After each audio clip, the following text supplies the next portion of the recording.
राधे राधे भक्तजनों, आपका मेरे चैनल दिव्य आस्था भजन में हार्दिक स्वागत है। आज मैं अपनी वीडियो में आपको सुनाने जा रही हूँ कार्तिक मास महात्म्य की कथा का दूसरा अध्याय।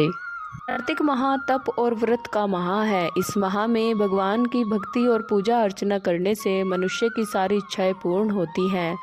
पुराणों के अनुसार इस माह में भगवान विष्णु नारायण रूप में जल में निवास करते हैं। कार्तिक कृष्ण प्रतिपदा से लेकर कार्तिक पूर्णिमा तक नियमित सूर्योदय से पहले नदी या तालाब में स्नान करने से अक्षय पुण्य की प्राप्ति होती है। शास्त्रों के अनुसार जो मनुष्य कार्तिक मास में प्रतिदिन गीता का पाठ करते हैं उन्हें अनंत पुण्यों की प्राप्ति होती है। गीता के एक अध्याय का पाठ करने से मनुष्य घोर नरक से मुक्त हो जाता है।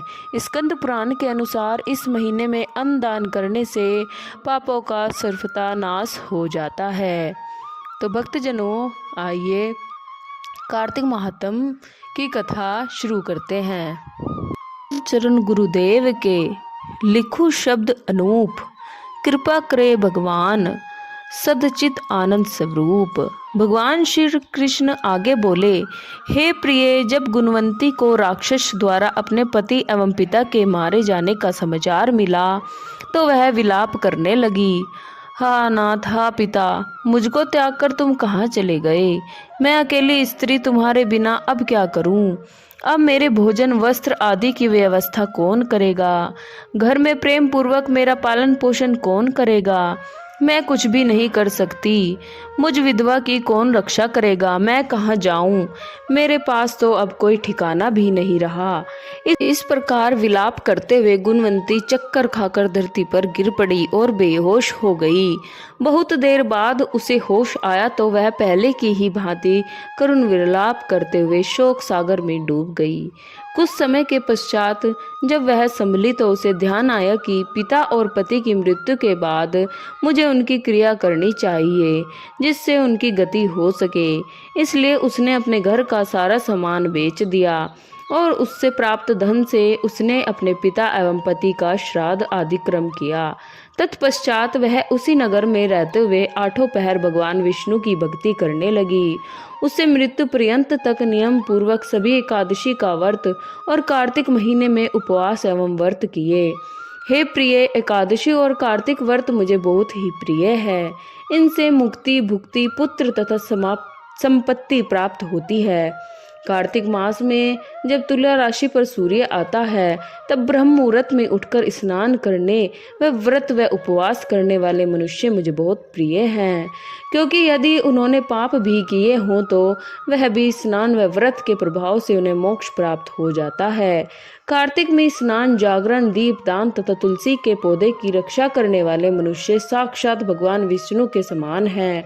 कार्तिक मास में मंदिर में झाड़ू लगाने वाले, स्वास्तिक बनाने वाले तथा भगवान विष्णु की पूजा करने वाले मनुष्य जन्म मरण के चक्कर से छुटकारा पा जाते हैं। यह सुनकर गुणवंती भी प्रतिवर्ष श्रद्धा पूर्वक कार्तिक का व्रत और भगवान विष्णु की पूजा करने लगी।